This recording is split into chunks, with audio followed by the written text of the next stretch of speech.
Welcome in, everyone. Here we go. It's another episode of Catfish on Ice with your hosts, Chad Minton and Rich Howe. Welcome in, everybody. We've got Kyle Perkins joining us a little bit later on in this episode. We're happy to have him back. And we got some winning vibes going on here, right, Rich? We just got done seeing the Preds. I don't know. They took out their frustration. I don't know what that was all about on Saturday. But the San Jose Sharks were on the wrong end of it. That's all I know. It's very wrong end of it. Like, you couldn't be any more on the wrong end of it than what they were. Yeah, that was a crazy game because you saw it from all the unlikely, unexpected contributors. Michael McCarron has a 4-point night. I mean, who saw that coming? Oh, yeah. Well, the whole third line, or fourth line, rather, all of them had huge nights, man. It was crazy. Crazy. Hey. We will take it we'll take it any way we can get it, Rich. Any way we can get it. Yeah. So we're going to briefly touch on that game because it was an 8-0 win. It was the largest margin of victory by the Predators in a road game in franchise history. Yep. It came at a great time. Mike Twitter is saying, yo, what's up, Mike Twitter? Happy to have you back in for us. He wants to hear K Perk's recap of attending the Stadium Series. Yeah, we haven't talked to him since he's been back. Yeah, he hasn't been back since then. We'll get that. Yeah, for sure. Yeah, we're happy to have him back tonight. Yeah. Yeah, he had a great time at the Stadium Series weekend, hanging out with fellow Preds fans. He even told us that he was struggling going into Monday. He did. Yeah. I mean, he probably did a whole lot of walking. From the looks of it. I think they went to some places on what's the place off Broadway? What's it called? Printers Alley. Oh yeah, that's a couple blocks up. Yeah, but yeah, a couple blocks away. Yeah. Printers Alley is a hidden treasure. Yeah, absolutely it is. It's really cool down there. But I think they ate there and then made their way to the game. I guess I'm not sure, but. Yeah, well, that's not even a 10-minute walk from Printers Alley. Well, it depends on how many people are on the sidewalks, but that's true too. But yeah, all right. So we are going to briefly talk about the San Jose Sharks win because it was a crazy big win that you don't see very often in hockey. But really, we are getting everyone ready for the Tuesday night matchup with the Dallas Stars. This is like a heavyweight boxing match where each team keeps trading off rounds. And I'm going back to 2019. These two teams are tied together at the hip. They really are. I will be at the game on Tuesday night. I will not miss it for anything. My good buddy, Clayton Stewart, who plays music in Nashville, he's a Texas musician. He is like a brother to me. He is the Dallas Stars fan that was on this podcast way back last season. He came on the podcast before the big game between these two teams. And Preds fans, I'm going to tell you right now, you should feel a little bit better if you're superstitious right now. Because me and Clayton have a little bit of a tradition in our friendship ever since we've known each other. This goes back like 6 or 7 years now. We go to at least one Preds Stars game in Nashville every year. And every time, every game that we've ever been to, the Preds have won. That's awesome to hear. I am undefeated. I am undefeated when me and my good Dallas Stars buddy Clayton Stewart go to a game. He has never seen his beloved Stars beat the Preds when me and him are in attendance together. We're looking to make it a perfect 7-0, 8-0, however many times it's been now tomorrow night. But I also feel a little nervous because eventually it's got to all come crashing down, right? But I have some good news. I'm not watching the game at my in-laws. So whenever I go to my in-laws, they always lose. So I will definitely not be watching it over there. Don't go anywhere near that house tomorrow night, Rich. That's right. So between that and you having your record, we got some good mojo going. Things are good. But I'll be at the game. I'll be interested to see how many Stars fans are there. It's a really big game in the Stars. Let me tell you, they figured it out. They are ready to go. They are really making some things happen right now. So, I mean, we're going to really break down that game and get ready for it. So that's going to be later on in this episode. We're going to do our clutch performers of the week. We haven't done that in a while. We're going to do it this Monday, as we always like to do. And for another segment we got coming up here tonight, I thought it would be a really good, interesting segment to go back and compare this team to four different previous teams over the last decade from this Preds team. Absolutely. So we're going to look at where these four previous seasons, these four previous teams at game 55, where were they at, and where is this current Preds team at? We're going to look at some of the players that were on those teams, how they were doing, how that team was performing in certain key areas, and try to make some comparisons to where this team is. Because I'm starting to really understand around the fan base right now, Rich. I'll see if you agree with me, that it's really hard to put your finger on this team this year. Are they really this good, or are they just another first-round exit? Should they make some big additions at the trade deadline that's coming up here really soon? That's kind of what made me think, let's go back and see what the previous teams did that were in similar situations to this team. Yeah, that's definitely a good comparison. You told me the teams that you're going to be talking about, and those are all very good to compare them to this year. So yes, and then Kyle Perkins, as we said, yes, and as we said, Kyle Perkins is going to be joining us by that time, and he will be doing his Perks picks. He's going to tell us about his experience at the Stadium Series. Can't wait for that. Yep, happy to have him back, and we will round this episode out once again with our fun things we saw on the interwebs. We're trying to bring positivity to the world. There's so much negative right now that's out there. And so we want to end every episode with some positivity, with some humor, with some fun, with some laughing, whatever we can do to bring everything back to being a little bit more funny and a little bit more lighthearted in this negative world we're finding ourselves in right now. That's what we're going to do. That's how we'll end the episode. Very cool. So much fun. Yes. We are presented by DraftKings, and we are part of the Hockey Podcast Network, of course. This is episode 111 of Catfish on Ice. And so, Rich, you were running the Twitter account on Saturday. You were really watching this game against the Sharks. Kind of tell me exactly how it happened or what you think happened, and how in the heck did the Preds pull off an 8-0 win? I don't care what team that's against. To pull off an 8-0 win in hockey is just like unheard of. It doesn't happen very often. Tell us kind of the overall theme of what you saw from this game. Well, it was kind of a good news, bad news game. The good news is obviously the Predators scored 8 goals, got UC Saros a shutout. The bad news part is Sharks goaltending is not good. They're I think both of their normal starters, I guess you would call them, are injured. So the 2 guys that actually played were not much experience. However, it was good to see the Predators play the way they did. No matter what team it is, that the Sharks are an NHL professional hockey team. So any of these teams can beat each other in any given night. The Sharks have beaten actually better teams than the Predators this year. So, you just kind of take it what it is. They just steamrolled them. But the main thing was 3 different Preds players got 2 goals. 3 different players were on hat trick watches. The third line, or the fourth line, I keep saying the third line, the fourth line of Matt Luff, Michael McCarron, and Philip Tomasino had the bulk of the points last night. Yeah. Or the other night.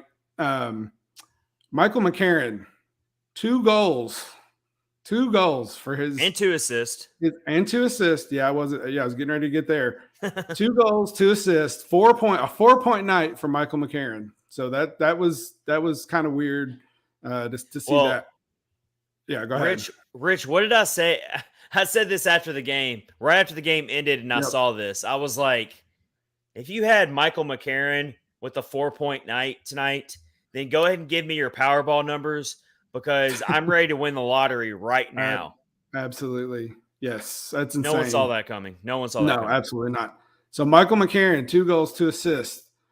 Philip Tomasino, 3 assists on the night. So that was a 3-point night for him. Matt Luff, 2 goals and an assist. 3-point night for him. You add all that up, that's a lot of points for the fourth line. It's insane. And I like Matt Luff. We've said it a couple times on the show. We really like Matt Luff. Like he's a good little player that's fit in there, and he's really made the most out of his time that he's gotten down there. So good for Matt Luff. That whole line, I mean, is just crazy. But I want to circle back to what you said about the Sharks goaltending. You were absolutely right. The Preds kind of got a little fortunate with getting Alex Stalock as the starting goaltender, who has had plenty of starts in this league. It's not that he's like an inexperienced goaltender, but this was his first start since 2019-2020 for Minnesota. There you go. Yeah. And in that season, he started 36 games, went 20 wins, 11 losses, had a 2.67 goals against average, a .91 save percentage. So it's not like he's a scrub by any means. Definitely not, but was just definitely not a lot of starts this year. Yeah. Well, none. Like this was his. That was his it. First Yeah, start. right. Exactly. This was his first start in 2 seasons, basically. Yeah. So they definitely got lucky by facing a goaltender that hadn't played in a while. So we'll go ahead and throw that out there for sure. And the Sharks definitely are not a playoff team. Nope. But not at all. You Probably still loved it. But how many times have we seen the Predators not only lose to some really bad teams like the Montreal Canadiens, like the Seattle Kraken? Mm-hmm. Of course, those are the top 2 we think about. But we've also seen them struggle against some really bad teams. They've lost to the Buffalo Sabres this year. Yep. So it's at least nice to see, even though they were facing a really inferior team with a goaltender that hadn't played in 2 years, at least they still took care of business and just completely didn't even make us think twice about it. We're going to go ahead. And they looked pissed off. Rich, did you notice towards the end of the game, I think the score was maybe 6 or 7-0 at this point. And Luke Cunnin was already in a fight and looked completely agitated, looked so frustrated. You would have never known by the look of his face that the Preds were up that many goals. This team was on a mission. They looked really mad, and they looked like they're not happy with how they've played recently, and they took it out on the San Jose Sharks. Well, that's absolutely true. They should be mad, especially after that Seattle loss. But, yeah, that fight was weird. I think it was just I can't even remember who it was, but it was the San Jose player was just trying to save some face. Yeah. And he just kept pushing Cunnin, and Cunnin eventually, said, well, okay, whatever. And that was the end of it. But yeah, I mean, it's just, I do like the way they played. They did look mad, which is what we want to see, but they just cannot rest on this and don't think that they're going to have any kind of success like this against Dallas, because that's just not going to happen. Let's not overlook Roman Yossi. He had 4 assists in the game. Matt Duchene. So Roman Yossi is suddenly like right there. He is now second as we speak, going into Monday night's action. He is second in the league among defensemen in points, and he is just 1 point behind Cal McCarr for the league lead in points among defensemen. And yet he's still not getting any Norris Trophy love. But you know what? If I get too far into this rant, then we'll go on for like 30 minutes. We'll be talking about. Yeah, absolutely. But I don't get how he's not getting more Norris Trophy love. I just don't understand it at all. I don't get it either. It is what it is. Matt Duchene, another one that had 2 goals. He looked really good. He had a really nice backhand shot against Stalock. It was beautiful. He just hung the puck out there and then switched up at the last minute. Yakov Trenin got a goal. Brandon got a goal. I mean, they were just passing out goals like it was candy. Well, if the Preds would have put me in the game, if they could have subbed me in, I think I might have scored my first career NHL goal. You might have, or at least got an assist. But they didn't put me in. I know. I was waiting. I don't understand. I was down at the end of the bench. I'm like, Coach Hines, put me in. Put me in, Coach. Like, I can score. Coach. I might die in the process when I get hit, but I might score. Everybody's scoring tonight. Let me score. Everybody scored. They either scored or got some assists. Yeah. So it was a good game, but let's not get overlooked. Let's not get too infatuated with it because it still only counts as 2 points in the standings. And guess what? Dallas also won the following day on Sunday in a very crazy close game. I watched that game from start to finish. Dallas, Minnesota, which was very much, if you're a Preds fan, that was must-watch game for you if you were available to watch it. It was the TNT matinee game. I definitely watched it, and it was a hard-hitting, very rough game, just like we're used to seeing when the Preds play the Stars. And so buckle in, everybody, for Tuesday night, because that's exactly what's going to happen again. The Stars are not afraid to play physical. They're not afraid to play just like the Preds like to play. It's just going to be another crazy game. I mean, let's get into this now. This is kind of our opening face-off tonight, is the Preds versus the Stars, round 4 of the season. This will be the 4th time they played each other, and between the three games, there's only been 16 goals scored between the two teams over 3 games. That's a low amount of goals. Yeah, definitely a low amount. It's always a scoring margin of 9-7. Yeah, in favor of the Preds. These games are always like defensive slugfests.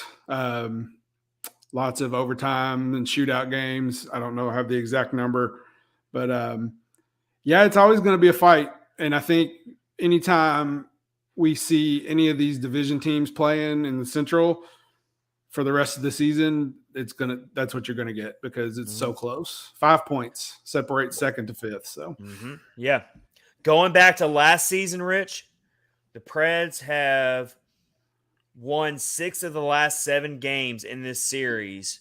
I like it. It's taken them overtime or shootout. Yep.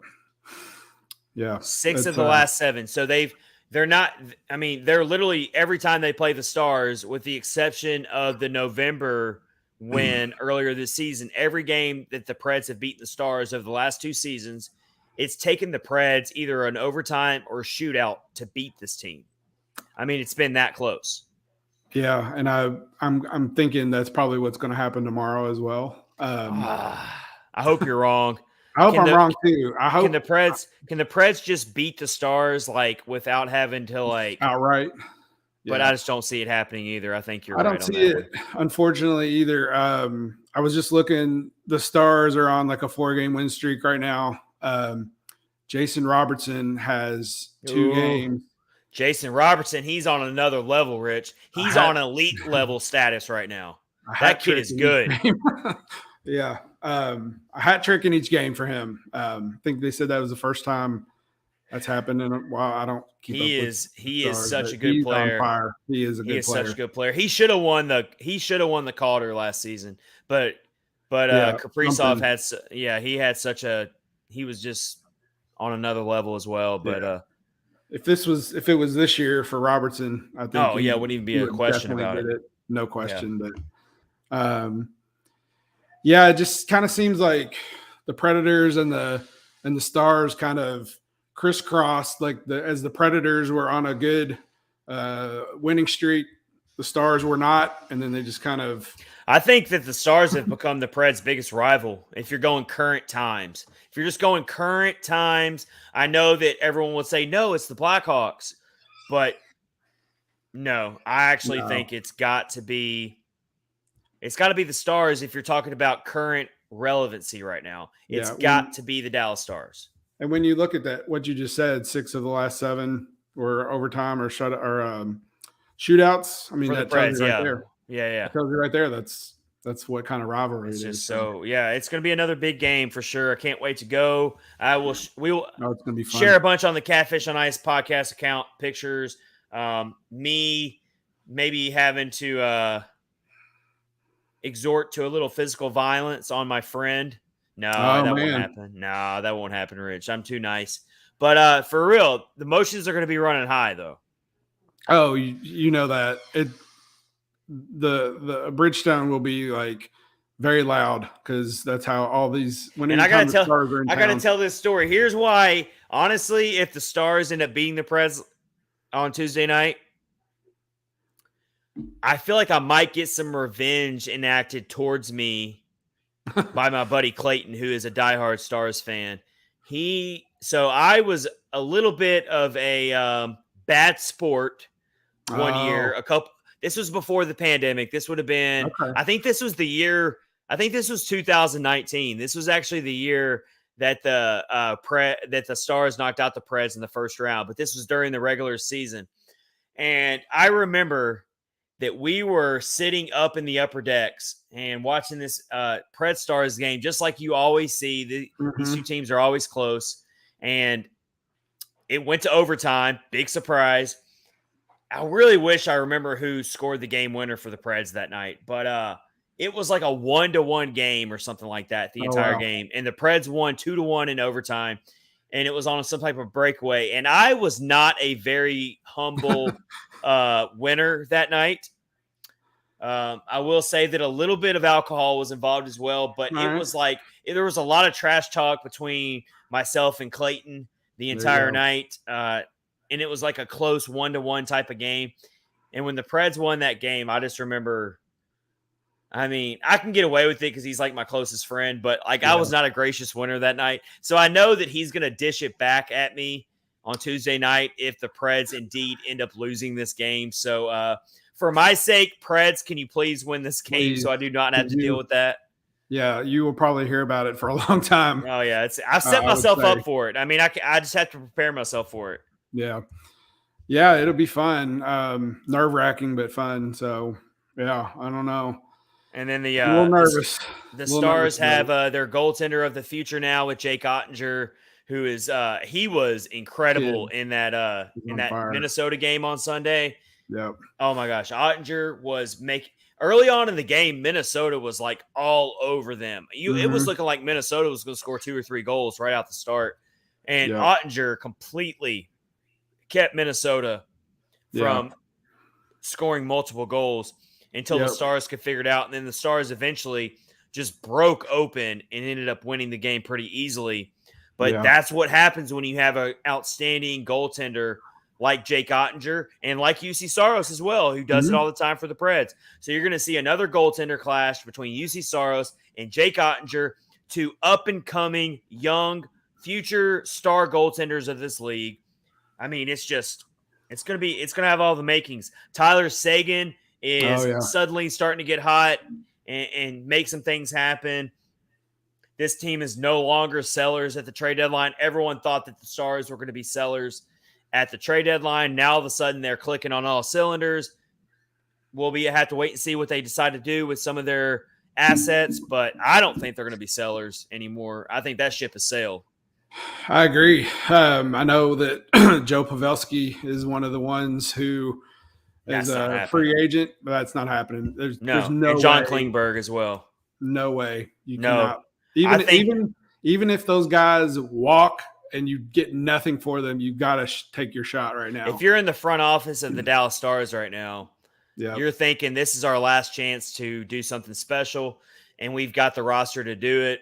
Let's just let the chips fall where they may. Yep. I don't think the Preds are in that position exactly. Nope. Even though they're neck and neck in the standings, it's just 2 different situations right now for these 2 organizations. But Tuesday night will be fun. And I can't wait to see it. And let's just hope that the Preds can once again have the number of the Stars when it matters. It's going to be fun. Yeah, huge game, man. 2 teams that know each other very, very well. Yep. If they win, Predators win, that'll put them back in fourth spot in the division. If they lose, they'll be down 3 points to the Stars in the 5th spot and in the second slot. So. But they're also only 5 points behind the St. Louis Blues for second place. They are. That's true. So that is absolutely true. Even if they lose to Dallas, it's not like a season ender, obviously, or it's not like But it's these teams are so close together right now, and like you're looking for a win streak right now. You're looking for a 4 or 5 game win streak. This week is so huge because you're playing against so many teams who are in the middle of this playoff race with you right now. You've got Anaheim later this week. You've got St. Louis. Then you've got Minnesota. So you've got 4 games in a row against Western Conference teams that are all in the middle of this playoff race with you right now. Yep. So you got to win 3 of the next 4 if you're serious about making the playoffs, in my opinion. Yeah. 3 absolutely. Of the next 4. Yeah, and that's going to be a tall order, unfortunately. But really like to have those 2 Seattle points right now. Would have been awesome. Well, we can't dwell on that, Rich. Can't dwell on the past. We can't dwell on that, please. Don't make me dwell on that. Can't dwell on that. But all right, so when that's what I'm asking for. I'm asking for winning 3 of the next 4, or if you don't win 3 of the next 4, at least get points in 3 of the next 4. Yeah, that's what I'm looking for. You can't afford to go 1-3 or 0-4. That will bury you. You also can't afford to go up on a team 2-0 and then lay back and not keep fighting like they did. I keep bringing up Seattle. I'm sorry, but it just still bugs me. 2-0 lead, and then you just like give up 3 goals, 4 goals actually. Well, 3 goals, and just that can't happen. Rich, happen. You really won't let me move on from this. Not let you move on. Rich, it was 5 days ago. It was ancient history. Well, they can't do it. They just can't do it again. Rich, it's ancient history. Let it go. It's so frustrating. It was almost a week ago, for crying out loud. I know. I just can't. I don't know if everyone can sense my sarcasm here, but they know better. I definitely want to let it go. Yeah, they know better and they can play better. We know that. So all right. Ugh. I feel like you're scolding a child right now. You know better. You do. They know better. They should be scolded. That's what needs to happen. This is episode 111 of Catfish on Ice. We're getting you ready for the Preds and the Stars. Likely you're listening to this on Tuesday if you're downloading the podcast. So we're getting you ready for tonight. Hopefully you're heading to the game. If you are, share with us some of your pregame hype moments you're having right now. Yep. If you're going to the game, send us your pics at Catfish Ice on Twitter. We'll retweet them. I will be at the game. Can't wait to go. It's going to be fun. Oh, yeah. So it's always a good time. Yes. Always a good time. Right. Even if it's a loss, it's a good time. Well, we're not going to think about losses. But we're not going to think about that. Right. I'm not dwelling on that. Speaking of that, let's get into our next segment here, and that is let's go back and look at some previous seasons in the last decade and see where those Preds teams were compared to where this year's Preds team is in the standings, also how they were doing in some key categories, how their roster was doing in terms of a lot of the same players that are still on this team right now, interestingly enough. That's true. Yeah, it's kind of weird, but yes. And so what better team to compare it to than the team that went to the Stanley Cup in 2016-17? It's perfect. Let's go ahead and start with that team and see where do the Preds compare. This year's Preds team compares to that year's Preds team. So the Preds have played 55 games this season. So we're going to use the 55 game mark as our measuring stick for this segment. 55 games. Gotcha. Yep. That's where the Preds are. So in 2016-17, the year that the Preds eventually ended up going to the Stanley Cup final as they barely snuck into the playoffs, through 55 games, that team had 26 wins, 21 losses, 8 overtime losses with 60 points. So they were 6 points behind where this current Preds team is right now. Wow. Now, no one is trying to sit here and say, including myself and Rich, that the Preds are going to the Stanley Cup this year. But it just goes to show you that is the one example that the Preds have in their franchise history where they did not look great in the regular season. They barely made the playoffs, and they still managed to go to the Stanley Cup. So, yeah. Yeah, it's just a testament to what can happen if you can, just get to the playoffs. Anything can happen. That's the most important thing, and that's what they have to focus on right now is just getting into the playoffs, and that's what that 2016-2017 team did. They focused on, they made it in the playoffs, and then good things happened. I mean, really good things happened. And they were so close, but just it just goes to show you anything can happen in this game. So, and so what I found really interesting as well is normally game 55 of an NHL regular season is played almost a month before where we're at right now. Oh, yeah. But with all of the cancellations, with the Olympic break and all that, your March and April is going to be way more congested with games than normal. It's not as spread out as a normal season. Most of the time, game 55 is played in the second week of February. That's crazy. So that kind of makes you think a little bit as well. Just keep that in mind. But that season in 2016-17, the leading point scorer for the Preds was Victor Arvidsson and Ryan Johansen as they tied for 61 points apiece. You want to know who our leading point scorer is right now with still a lot of games left? It's Roman Yossi. Yeah. With 59 points. Weird, right? That's really telling.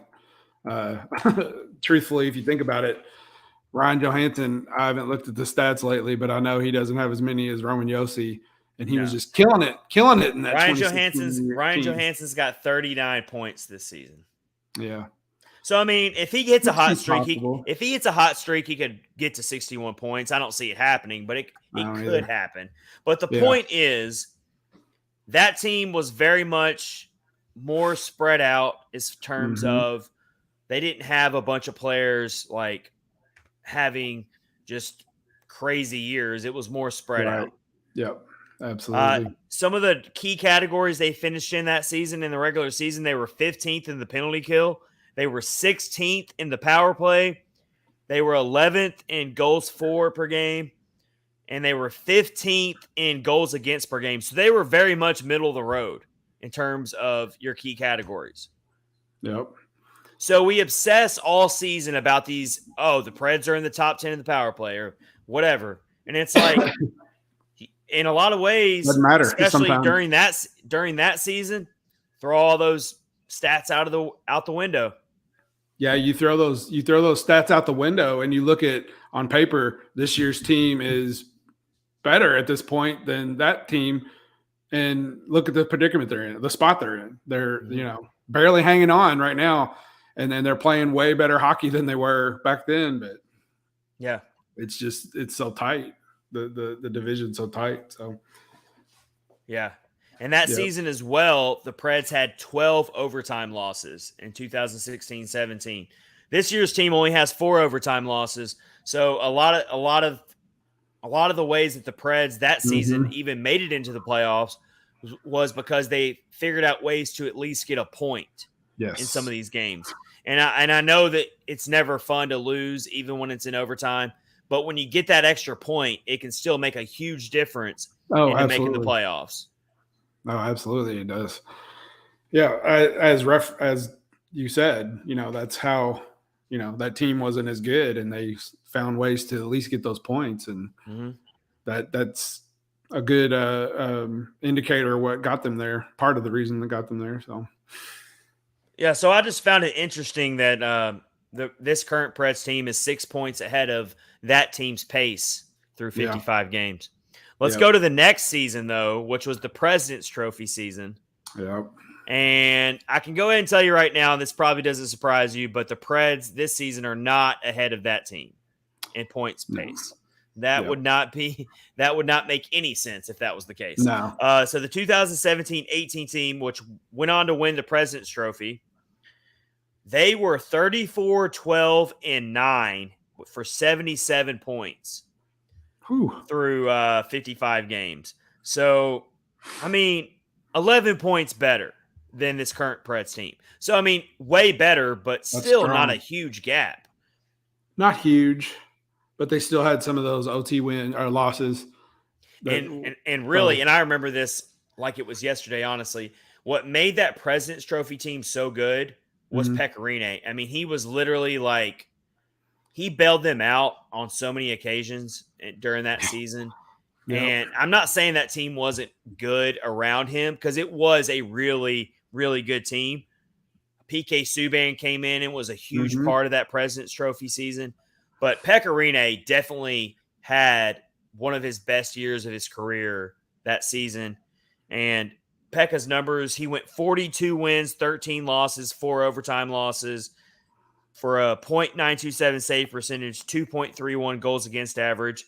Let's not overlook that was when Yossi Saros really decided to start getting the looks of being Pekka's predecessor or successor after him. Yes.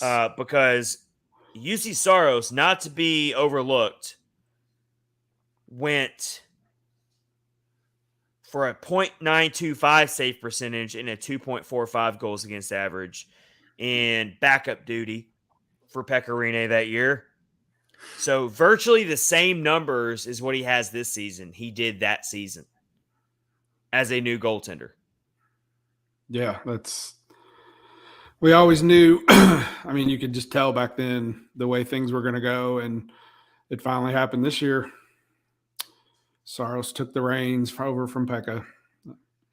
So the crazy. That President's Trophy team was 11th in the power play, 6th in the penalty kill. So they were way up there for that. They were top 10 in goals for per game. They were second in the league in goals against. So they were stingy on defense. And a lot of that had to do with Pekka Rinne, of course, and Yossi Saros.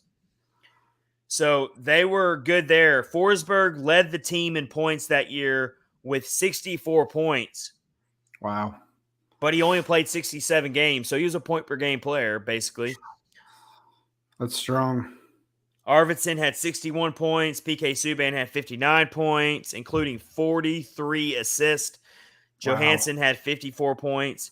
How about this? This will kind of surprise you. Roman Yossi that season only had 53 points in 75 games. In 75 games. That's so weird. He wasn't the main cog of the team yet. No, not yet. But boy, he is now. Oh, yeah.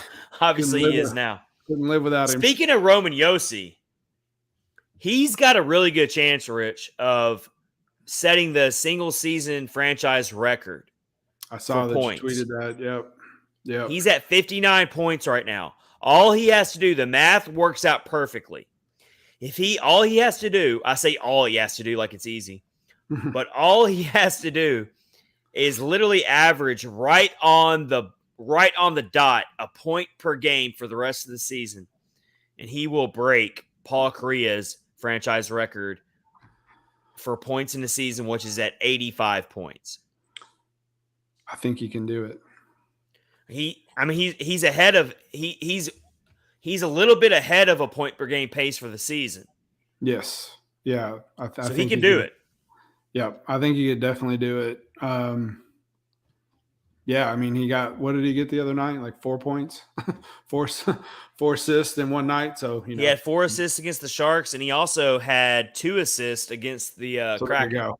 Yeah, so he's 6 points in his last 2 games, which has really boosted him back up into that pace of being in that conversation. So he's got a really good chance. It's gonna be fun to watch down the stretch. Keep it up. I think he can. I think he can keep it up. Let's go. You know what, though? Prepare yourself. It might come down to the last game of the season to see if he breaks it.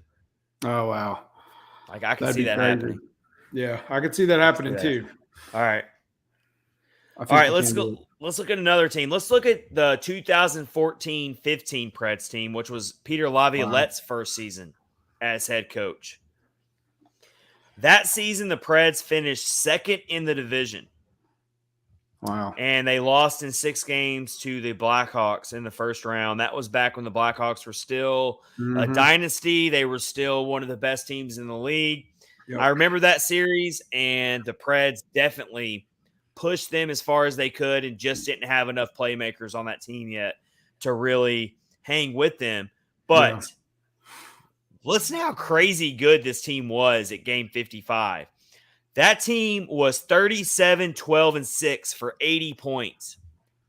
Man, what is up with that?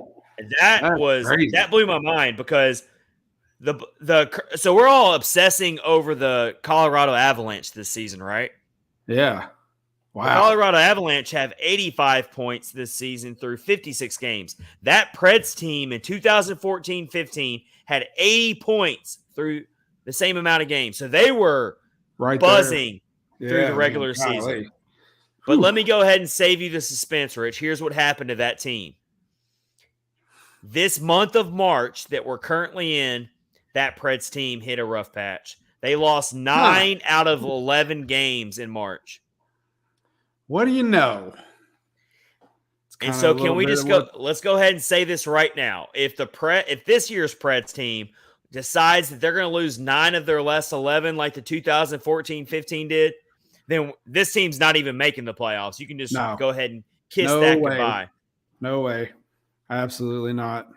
So that season, Forsberg also led the team in points with 63 points, and he played all 82 games that season. So it took him 82 games just to get 63 points. So you're talking about like much lower point totals for some of these players.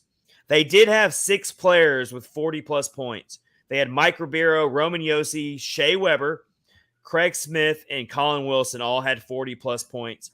This current season, the Preds already have 4 players that are at 40-plus points. Yep. And another one close to 40. Johansen's got 39. Yeah, Johansen, yeah. And you're thinking that Tanner Jeannot has a really good chance to get to 40-plus points. He's 8 points shy of that. So it's looking like they'll also have 6 players with 40-plus points this season. And that 2014-15 team was a very balanced scoring team. Whereas this year's team, you can argue maybe it's a little bit more top-heavy when it comes to their point producers and their goal scorers. Although if you watch the San Jose Sharks game, you wouldn't think that. But that was more of an outlier. That was definitely an outlier. Absolutely. Go ahead and bring Kyle Perkins in here, but I got one more. What's up, Kyle? How are you, buddies? It's the boy Kyle. We missed you, man. We missed you. It's good to be back. It's so good to have you back, man. We've got one more. I got one more team to share real quick, guys. All right, let's look at the 2013-14 team, which was Barry Trotz's last season as head coach. It's hard to believe it was that long ago, but yeah. It's been a while. Game 50. So that was the last season that this Preds franchise did not make the playoffs, believe it or not. So this team makes the playoffs every year. That's why the fans don't care about making the playoffs anymore. Nope. Because that's what this team does. I mean, it's a good problem to have. I mean, I guess it's a good problem to have, but it's also frustrating to have this problem because you never know what to do with this team. But that season, through 55 games, the Preds were 25, 23, and 8 with 58 points. So 8 points behind this current season. They missed the playoffs. That was the last time they did that. They fell apart in March, just like the next season's team did, by going 6-8-1 in March. So basically what we're saying is March is a really important month. It's a massive month. Looking at the schedule, it's huge. Yep. Kyle, we're happy to have you back, man. And we never got to ask you about your Stadium Series experience. We want to hear about it right now because I know you had a great time. I got to watch it all. I got to follow a lot of your stuff on Twitter. So tell us all about it, man. It was an absolutely awesome weekend, and the presentation that Nashville did, and honestly, the Tampa fans that were there were awesome too. It was really surprising to me how cool the Tampa fans were, because even after the game, I'll skip to this, everybody was walking back across the pedestrian bridge, and you'd think there would be some going at one another because, there was a lot of intoxicated people. But it was really cool because most of the Tampa fans were like, hey, that was a good game. And most of the Nashville fans were like, we didn't really expect to win. We're just happy that it was a game. And that's funny. And everybody just had a really good time. I don't think I talked to anybody that was like, I didn't like it. I didn't have fun. Just everything the city did leading up to it, and the Winter Park and all that kind of good stuff that they had going on beforehand. It was awesome. It was cool to see that many people in a town in the South there for hockey. Mm-hmm. Yeah, That's awesome. And I've had so many people, like I posted a couple to my personal Facebook, and people are like, "What is wrong with you? Why would you?" I said, "Look, this stadium is full. Most of the times, most of the time, the Titans can't fill this stadium." mm-hmm. I said, there is 70,000 people here for a hockey game, and it is the wildest atmosphere you've ever seen in your life. Absolutely. I'm really glad I was there. I got to meet some people that I've met on here and all that kind of good stuff. It was really cool getting to talk to the people that I got to talk to, and there's so many that I didn't get to talk to because it felt like I was running the entire time, and then I've been tired since. Yeah, absolutely. But it was an awesome experience. I think Nashville proved that they're a hockey town. That's awesome. That they're not an anomaly of a market. And I thought it was awesome to hear some of your big name pundits and stuff saying stuff like, "Why haven't we done this yet? This needs to be next year's Winter Classic needs to be here. There's never been a better venue for an outdoor game." Just glowing reviews of the city. And Mike Twitter agrees about that Winter Classic thing. That would be awesome. And the weather was really not terrible, but Bailey's and hot chocolate made it better. There you go. Shout out to Matt. I saw that. I saw that it was the 7th highest attended hockey game in NHL history. That's awesome. That blew my mind. Yeah, me too. And for that to be a stadium series, this wasn't a Winter Classic on New Year's Day. It was just a normal Saturday night in late February. For them to pull that kind of number, the 7th highest, and like you said, Kyle, big kudos goes to the Tampa Bay fans. They were class acts for making the trip up here and showing, hey, we care about this team too. But it really is a testament to how much of a destination city that Nashville is. I think the NHL comes out of it being very pleased with what they saw. Obviously, yeah. I don't see how they could be happier. You look at the last stadium series. Who was it? Colorado and LA. Yeah, and it was a bit of a mess. The getting in and out of the game was awful, and just there wasn't much to do around the arena. It doesn't take much research to look it up. The stadium series has actually really struggled and lost a lot of popularity over the past, 5 or 6, however long they've been doing it. It's never really been that popular, and a lot of critics of it have said we don't like the stadium series because it taints the special quality that the Winter Classic brings. We don't want to have too many of these outdoor games because then it kind of cheapens the value of the Winter Classic. We want it to be special and it not to happen very often. But when you see a game in late February, not even on a holiday, to do what it did, it's huge, man. So you look at the Winter Classic, even down to the jersey choice. The Winter Classic jerseys are all these nice retro looking. The Preds Winter Classic jersey is probably my favorite Preds jersey. You've got these, and like the ones Minnesota and St. Louis had this year. I like both of theirs. And it's just this heritage filled event. Yeah. And in the stadium series, you've got these wilder looking jerseys, and the ones that I've been around for, it was just a wild looking jersey and a game in a stadium. Yeah. Nashville took that premise, that concept, and made it into something bigger. They made it into a party that encompassed the stadium, the city, and put it all together and made it into its own thing that is just as special as a Winter Classic. Yeah. That's like what you're saying. It takes away from the Winter Classic having an outdoor game just for an outdoor game. But when you pull off something like they did there, that makes that stadium series something that's just as special. It's different. It's different, but it's just as special. Yeah, and if you look at like Nashville is a destination city, I mean, it just is. There's so many things to do there, and it's all right there downtown. Everything is downtown. There's a football stadium, there's a hockey arena, concerts, there's food. I mean, it's just, and it's all within walking distance. It's all centrally located to where you can go down there. You can get you a hotel room right in downtown Nashville. You can walk 2 blocks and go to Bridgestone. You can go wherever you want downtown. There's tons of stuff to do. And that's what makes it the perfect place to have this.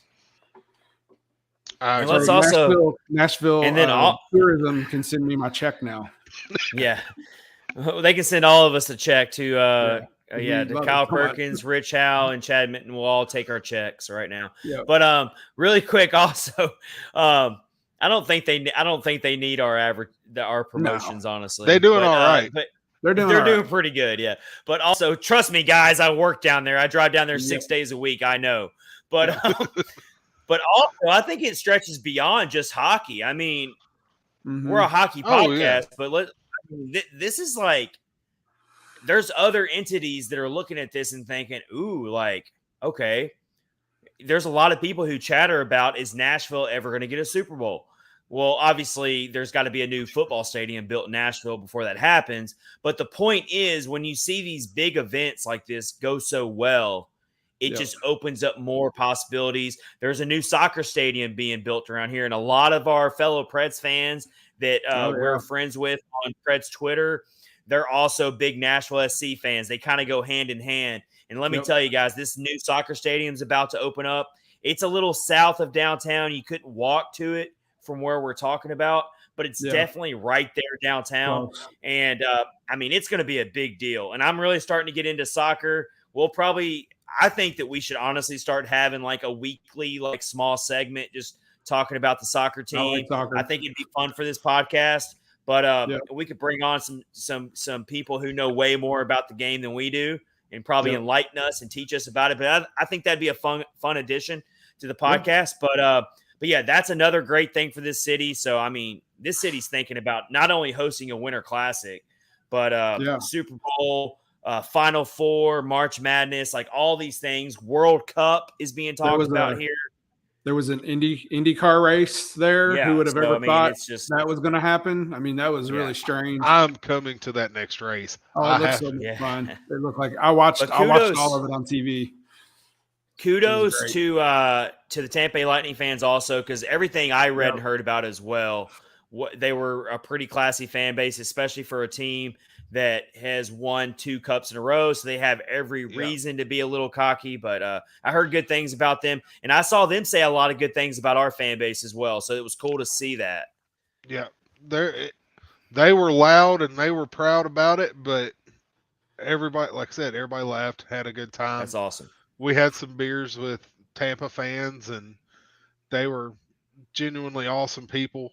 And then I'm really, really sad that I couldn't go to the home base freakout with Renegades Puck. I would have really loved to have been there and met all those awesome people that were there. So many just great people who cover the Preds and put Preds stuff out there. So kind of just, Kyle, tell us about that real quick too. That was a party. It was a little. Yeah, I saw that. It was a with little Charlie, bit with Crazy Charlie. Yes, it was all kinds of a party, and they had so many good people there, just representing hockey all around, and it was a good turnout. There was a lot of energy there, and it was just a lot of different folks that came in. It was just wild. Did you get to shake hands with Chris Mason? I wasn't there when Mason was there. Oh man, I had to go to another thing, so I did not get to see Mason and Hal Gill. But Stu Grimson was walking in as I was leaving. Oh wow, and he's a big fella. Yeah, he is. I've actually seen him in person as well, and he is a big guy. He's not Hal Gill, but he's a big fella. Yeah. That's funny. All right, so with that, everyone, we are presented by DraftKings. We are about to get to Kyle Perkins' new edition of Perks Picks. We've been deprived of Perks Picks for a couple weeks, but we're back. But before we get to that, we're going to tell you about DraftKings, our sponsor. And guess what? All of our hockey fans listening, we've got a good DraftKings offer for you right now. The NHL season has been packed with dirty dangles, hat tricks, and some big wins. Yeah, it's dirty dangles. There have been some dirty dangles this year, I promise you. There have. As the action rolls on, DraftKings Sportsbook, an official sports betting partner of the NHL, has your shot to win big too. Yes, we do. We got some good deals for you to win big, just like some of these NHL teams are winning big right now. Download the DraftKings Sportsbook app now. Use promo code THPN. Bet just $1 on any NHL team and get $150 in free bets if they win. That's promo code THPN at DraftKings Sportsbook, an official sports betting partner of the NHL. 21 and up, restrictions apply. So, yes, we've also got some responsible gambling practices that you can check out in our show notes. Go check it out on our podcast platforms, and you can see where we have responsible gambling practices and numbers you can call if you have a gambling problem, of course. And also, if the sports book isn't available in your state yet, you still have a shot to light the lamp. Everyone can play for huge cash prizes with DraftKings Daily Fantasy Hockey Contest. DraftKings is giving all new customers a free shot at millions of dollars in total prizes with their first deposit. So go do that right now for all of our hockey fans.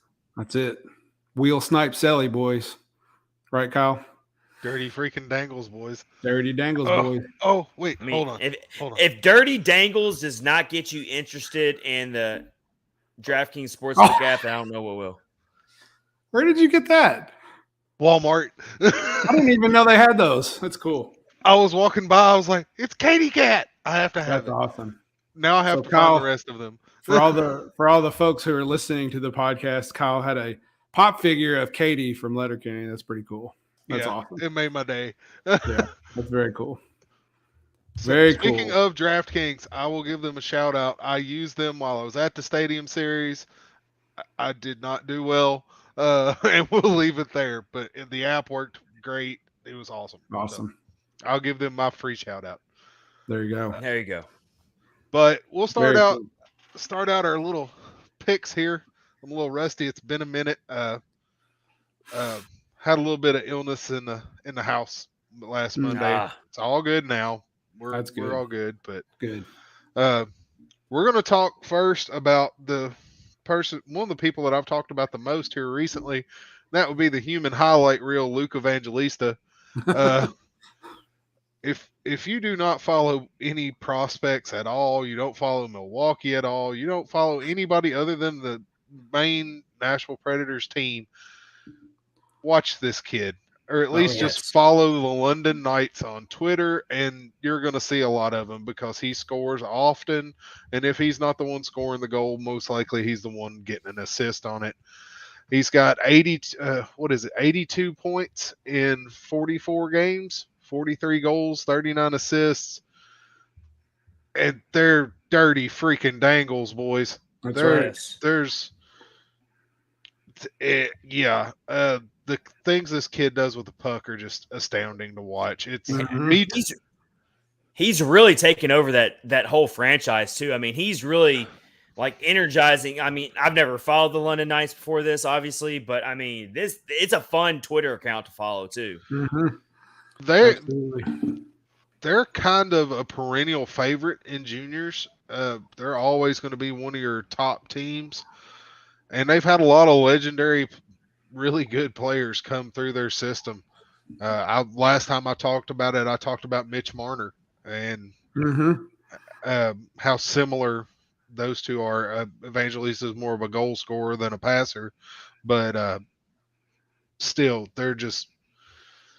they pump out some really good players, and Luke's going to be another one. I don't see how he doesn't at this point.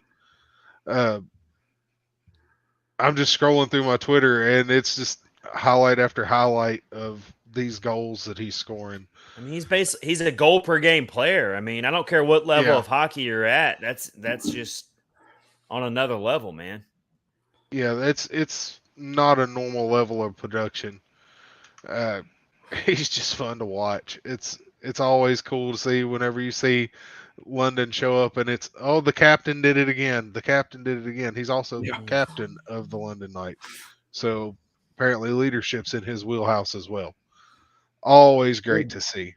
Definitely good to see. Speaking of one young guy. Hold on, I gotta make a timeout real quick. So I'm going to the game tomorrow night with Clayton Stewart, the Dallas Stars fan, and he just sent me a text. He just sent me a text saying that the Dallas Stars have showed up at. He's a bartender at a Luke Bryan steakhouse, E3 Chop House. He says the Dallas Stars have just showed up. A lot of their players, including Jason Robertson, and he says this is a good omen for me. The Preds are going down. And I'm like, why? Because they eat steak at a nice steakhouse. That means they're gonna win. Like, So maybe they'll get all full and like, yeah. All right, I'm gonna text him and be like, hey, can you serve them a couple extra glasses of wine, maybe? And some serve them a bunch of stuff that's really gonna make them feel bloated tomorrow. Yeah, the big massive steak, whatever the biggest steak you have. All right. We'll work on that. Definitely. But I just find that really hilarious that he's already talking trash. And these players are – so we know where the Dallas Stars are at right now. They're eating steak at a really nice steakhouse. Okay. They're already in town. Our Preds insider, who is also a Dallas Stars fan, just let us know where the Dallas Stars are eating their dinner tonight before this big game. And now there's going to be 50 people show up at their restaurant trying to find them. I would love that. Jason Robertson, can we have your autograph? I mean, I'd want his autograph. He's awesome. Oh, yeah, absolutely. He's awesome. All right. All right. My next one is a perfect 10, and that would be 10 points against the Sharks by the fourth line of the superstars, Michael McCarron, Matt Luff, and Philip Tomasino. The perennial powerhouse that is the fourth line. Did y'all see the media availability after the game? I did not. I did not, but I'm go on your NHL.com app, watch the media availability, and be somewhere you can laugh literally out loud because Philip Tomasino and Michael McCarron are hysterical. To check it out. The interviewers are having trouble getting questions in because of laughing. I bet. Okay. I missed that. Tomasino refers to McCarron as Big Sexy. I did see that. I did hear about that. Those guys are having a lot of fun. And it's funny because McCarron had the most points out of any of them. He had 4 points, and Luff and Tomasino both had 3. McCarron tied Yossi for points in that game. What's the world coming to, right? I mean, I've talked a lot about Luff and McCarron probably not needing to be on the roster, but I'm here for it. You know, those guys need a day in the sun too. So I mean, one game against a goaltender that hadn't started in like 2 seasons, but let's not take away their glory. No. It was. And I will say something about McCarron. I do think that there's got to be some better options out there long term, obviously. Cody Glass. But yes. But I guess we could do worse. I don't know. He is starting to kind of find his role with this team, I guess. He's really good net front. Yes. But is that sustainable in the playoffs? No, it's not. No. That first goal he scored, and I tweeted this out, that I could have scored that goal if Philip Tomasino set me up that well, and I can't even skate, and I've never shot a puck in my life. So was that the one where he was just like parked right in front of the net? Yep, and Phil put it right on his tape and he didn't even have to move. It just kind of hit his stick and went in. Yeah. I think I could do that. It's like, just stand there and let me shoot it at you. But that's all of this is coming from stuff that Tomasino is doing. It looks like that. I harp on this all the time. Leave the kid with a good center. Bring back Novak or Glass, or put him with Ryan Johansen. Johansen's struggling. He played the best he's played this season whenever they had him with the youngest players on the team. I like that. Yeah. Put Johansen, Tolvin, and Tomasino on a line together and see what happens for like 3 games. I don't understand for anything whatever happened to Novak. I know he got hurt down in Milwaukee, so he missed some time. But I thought eventually that he would be brought back up. I thought it would eventually happen. Like he would get – I thought they were just maybe – at first I was like, they're just letting him get a little bit back into the swing of things in Milwaukee, and they're going to eventually bring him back up. But it just hasn't happened. I mean, it's like it's so weird to me. I don't know what's going on behind the scenes that's making them make this decision where it's like, we're just going to keep Novak in Milwaukee after all. He did his play on the ice before he left the team gave you no reason to think that he wasn't going to be on this roster from start to finish this season. I agree. So it's just weird to me. Like, yeah, I agree.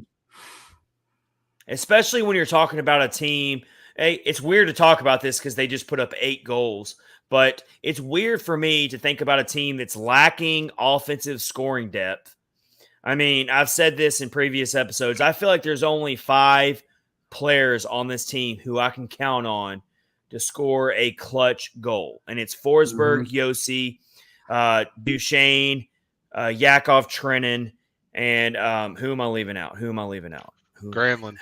Janot. No, it was Janot. I didn't even put Granlund in there because Granlund's just not been a big goal scorer this year. He can set up good goals. Granlund can set up good goals. He's a part of scoring the clutch goals, but as far as him actually being the one to score it, he hasn't been that way this year.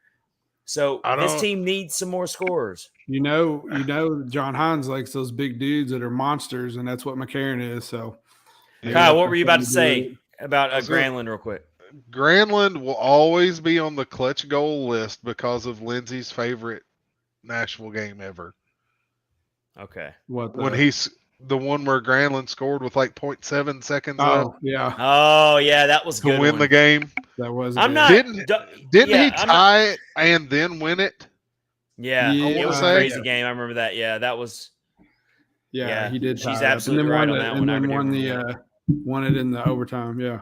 Yep. Mike Twitter says Granlund missed an easy goal Saturday night. Yeah, he did. Look, I'm not saying that Granlund's not clutch. I'm talking about guys who are just pure. Yeah. I'm going to go out and find a goal in this situation because we need one.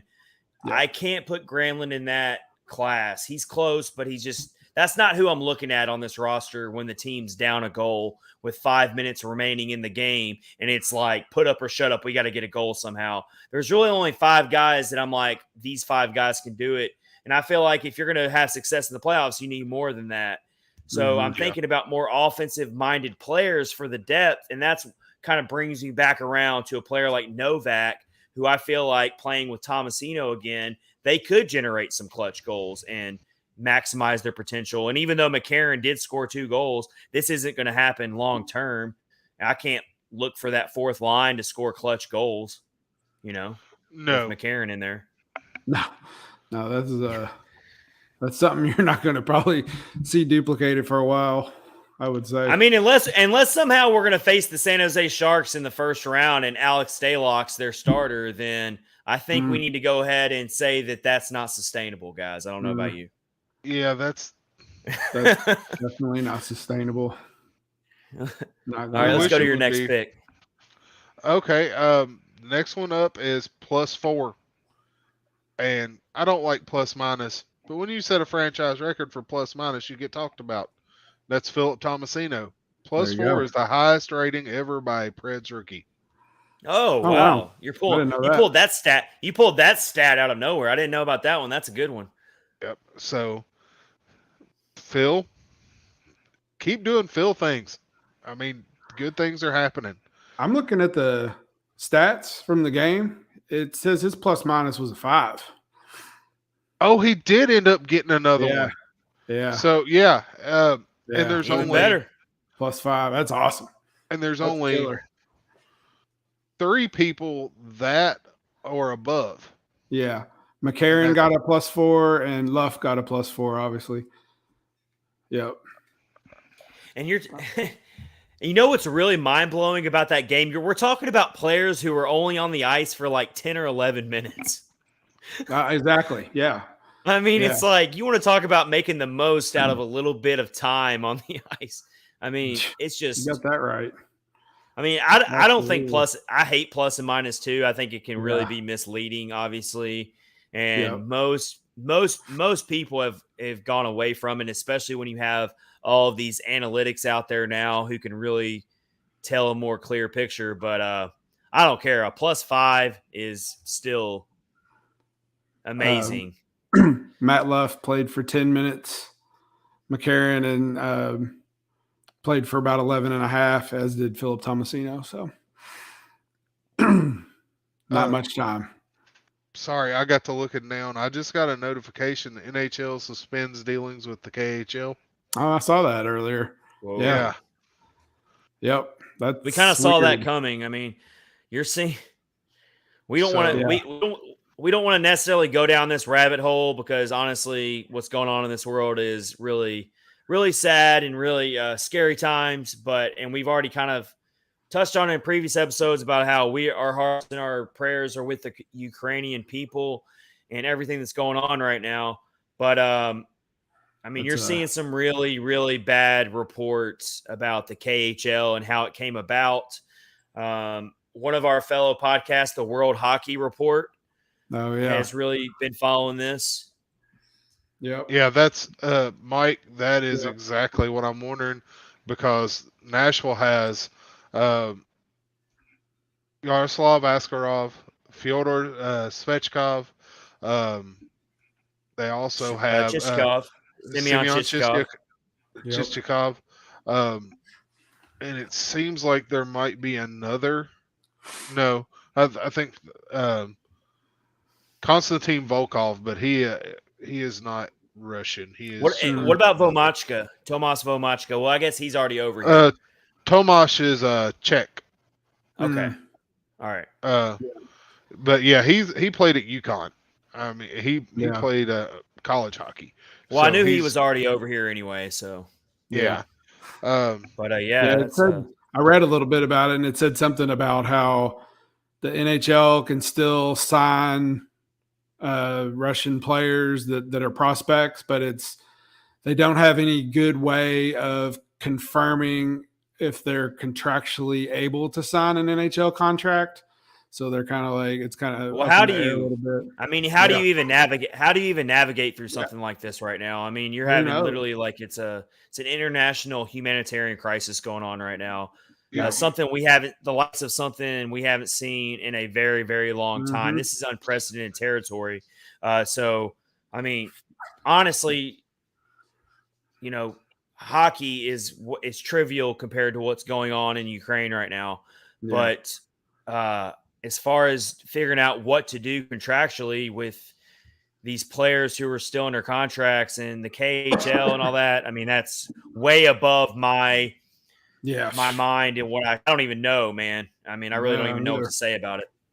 I don't even know how you could even figure it out, like how they can contact their player. That was something else it said. It said that they could still contact them and keep in touch with them, but just kind of weird. I do know, and I really welcome everyone to go to the World Hockey Report, which is one of our fellow podcasts who covers all of the NHL. The World Hockey Report has over 21,000 followers on Twitter, and they are a fellow podcast with us, and they do great work, and they've really shared a lot of stuff regarding how the KHL came about, and it's some seedy stuff. I'm just going to leave it at that, like kind of how it was built through the government for certain government reasons, and it's just, I'm telling you, like, it's seedy. That's all I'll say about it. And everyone else can go do the research for themselves, and I'll just leave it at that.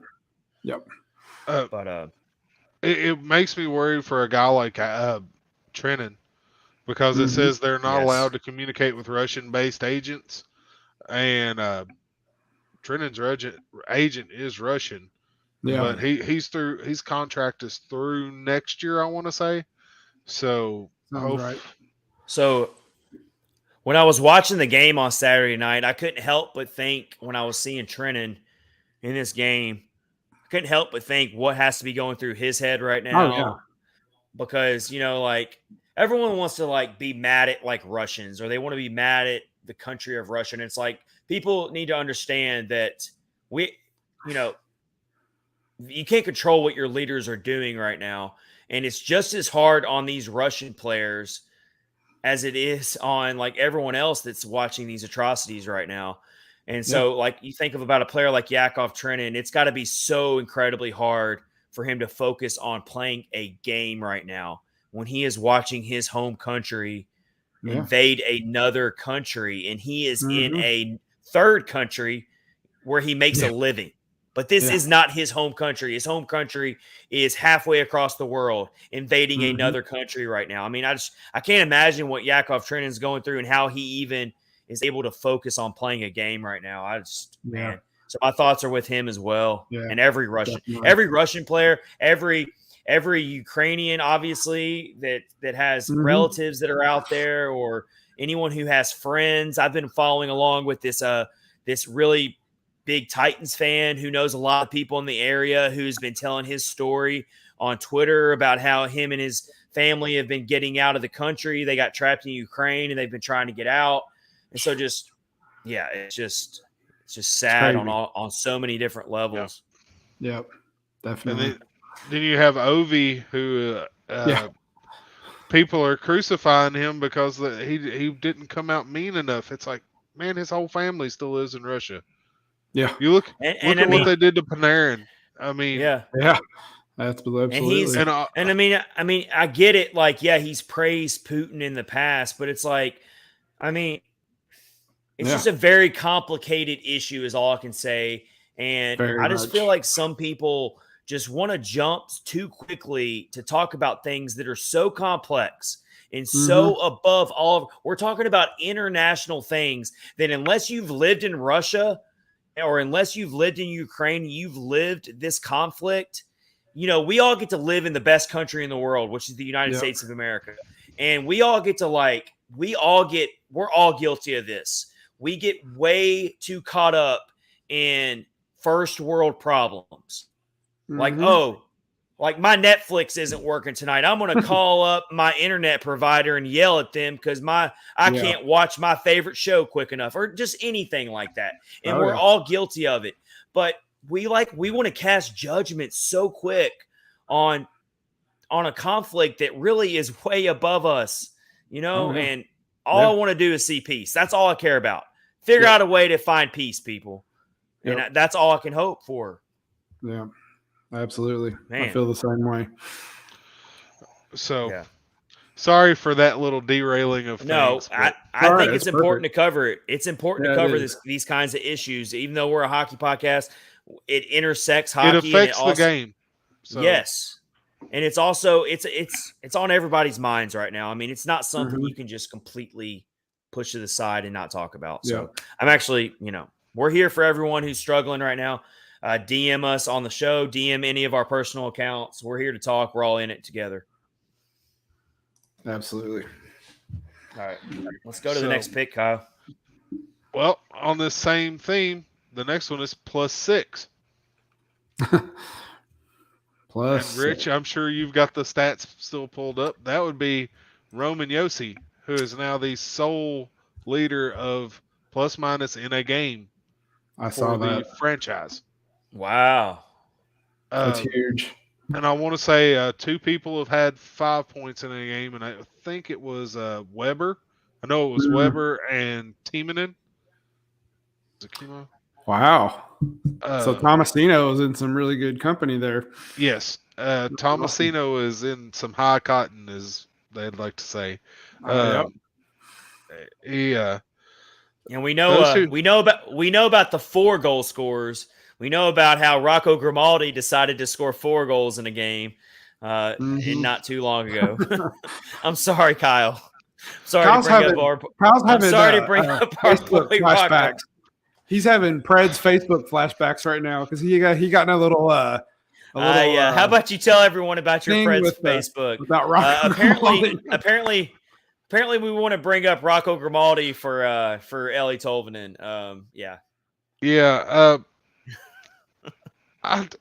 and I really wasn't trying to be mean. Dude, it doesn't matter. It doesn't But matter. someone made the comment that if Ellie Tolvanen doesn't start producing offensively, then he needs to be sent back to Milwaukee and bring up Rocco Grimaldi, because Rocco Grimaldi is apparently going to be the savior of this team offensively. I gotta tell you though, Kyle, there are so many people in this fan base that are like they will like live and die by Rocco Grimaldi. Like I know, and he is a great guy. He is so classy. He's very awesome. likable player. But I mean, these fans, it's like they have a spell on them. They're just like, Rocco Grimaldi, please come save us. Mm-hmm. And I'm not hating on the guy. I have a Rocco Grimaldi signed puck sitting in my China cabinet right now. I like him. He is an excellent AHL forward, like top tier AHL forward. Yep. But here's the thing. The AHL is very similar to the NBA. They don't play a whole lot of defense.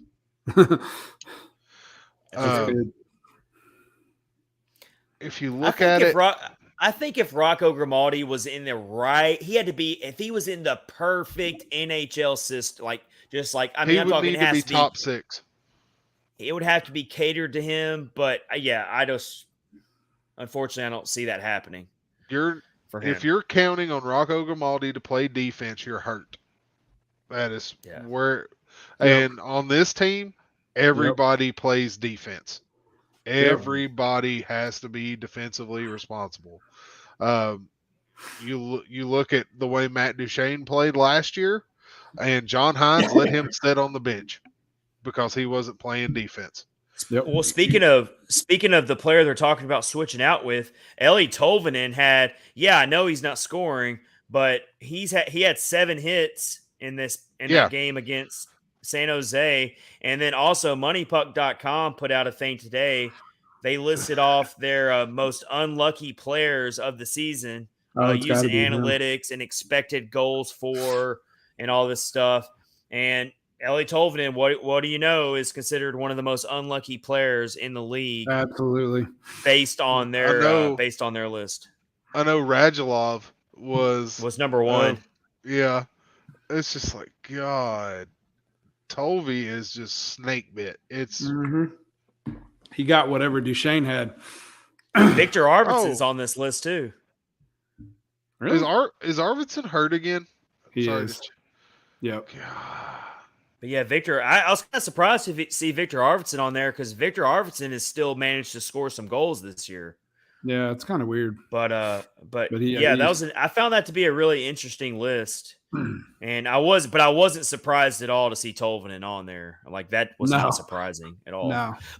These casual fans, I'm not trying to be mean, but a lot of your fans on Preds Facebook, I find to be very, very casual. Like, all they do is they might watch the game, have it on the background, but most likely what they're doing is they're either catching the highlights or they're just going straight to the box score and they're seeing who scored the goals. That's all they're really doing. So if they see Matt Duchene, he scored, obviously Matt Duchene's having a great year, but they go back and look and they're like, oh, Matt Duchene, he scored 4 goals in his last 2 games. Oh, he's just amazing. Or they look at Michael McCarron, they're like, oh, he scored 2 goals and 2 assists. Who's this guy? He needs more playing time. Like, that's kind of how they look at it. I'm just saying that's how all of them look at it. Not all of them. Not all. No. I'm not saying if you're active on Preds Facebook that you're one of them, but that's just what I've learned. Whereas Preds Twitter, there are so many smart people on Preds Twitter, and I don't care how many followers they have. They might only have 20 followers. It doesn't matter how many followers they have. There's a lot of really smart Preds fans that I interact with daily who know what they're talking about on Preds Twitter. There are some Preds Facebook fans though who are like, somebody made a joke post and were like, all right, they won by 8 goals. Let's start complaining about stuff. And people were joking around saying they scored too many or they didn't, just making jokes about it. Fire John Hines, just making funny things. They scored too many. I think they realize people on there know that they have it's a reputation to a uphold. reputation. Well, exactly. That's what I'm sorry, but you get a spill on Preds Facebook. You get a spillover of a lot of Titans and Vols disgruntled fans who they're already so angry because the Titans and the Vols have been so bad for so long that they just take it out on the Preds. Mm-hmm. Spills Absolutely. over. Yep. So, all right, very funny. Our last pick of the day is back to John Hines' favorite word again. Oh my gosh. I think I know what this word is. It haunts me in my sleep. Identity and the lack thereof. Mm. So, in the last stretch of games, Nashville has went to Florida, beat Florida at Florida. Florida is like the king of home games this year. Mm-hmm. They don't lose at home. You go down there and you beat them. You come back to Bridgestone. You have all the hype, the Pekka game. You beat them in a shootout. It's awesome. Go play a decent game against Tampa Bay. Not really complaining about it. No, I wouldn't complain about it. They hung with them. I watching that game in person. I was like, this is a pretty even game. It was competitive most of the game. Then you watch the game against the Kraken, and you're like, who is this team? Who am I watching? Do they care? Is anybody awake? You're not. Somebody left the smelling salts on the bus. I don't know what's going on here. They jet lag. Shouldn't they be more awake since it's on the bus? Let me ask both of y'all a question. What was the worst loss this year? I'm going to name 3 games. If you think of another one that I'm missing, let me know. But I've got 3 losses this year that really stand out to me as the worst losses. The really bad loss to Montreal back like earlier in the season. That one was like really bad. The loss to the Buffalo Sabres was really bad. And then this past loss, which one of those are the worst? I still think the Canadiens lost the worst loss of the season, but the Kraken loss is pretty bad too. So Justin Gambino says the Montreal. That was so long ago, I don't even remember. I remember, but it was bad. I'll pull it up if you guys want to know about it. So it was back on December 4th. They lost 4-3, or no, that was the second time they played them. That was the second time they beat them. They lost 6-3 to Montreal. Okay. That was way back on November 20th. And I remember I'm telling you, that was a Saturday night game. We went into that game thinking, okay, this is a great game to get back on track because they lost to Toronto earlier in that week pretty bad. Yeah. They had 3 days off in between. Yep. And they go into that game losing 6-3. They gave up the first 5 goals of the game, guys. They were down 5-0 in the second period. Was that? Yeah. And then that was the game Matt Duchene scored 3 goals in a row. Yep. To make it 5-3. You guys remember it now, right? I do. Yeah. I thought that was but it. That's still the worst loss of the season for me. Like I would say it's hard to beat that one. That is the worst loss. But this one stung because they had a good lead and they just gave up. They just totally gave up. And it's a different perspective. Yeah. They had just came off beating, like what Kyle just said. They beat Florida at home. You got points against Dallas. You hung with the Stanley Cup champions and had an awesome time. And then you go to Seattle and you lay an egg. It was 3 shots on goal in the third period. That's it. Yeah. I guess I can just live with that more because you see good teams in the NHL lose to bad teams all the time. I mean, we've been seeing it a lot lately, honestly. Like this past week, you saw a lot of teams lose to bad teams. The Blues lost to the Devils this week. The Hurricanes only beat the Kraken 3-2 on Sunday. So I mean, you're kind of seeing the grind of the season happening right now, and you're seeing a lot of upsets. The Blues lost to the Islanders this past week as well. I mean, so you're seeing it. You're seeing a lot of teams lose to some bad teams right now.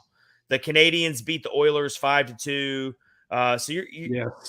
The Sabres beat the Minnesota Wild on Friday. So I can live with that a little bit more, losing to Seattle just because it's a conference game. It was a really bad loss, but that Montreal game was just probably the worst. That one was. That's probably is the worst. I would have to agree, but it's just them laying down and not producing is what the bad part.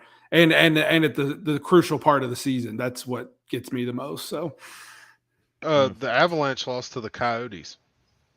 Yes. That actually broke their winning streak at the time. Yeah.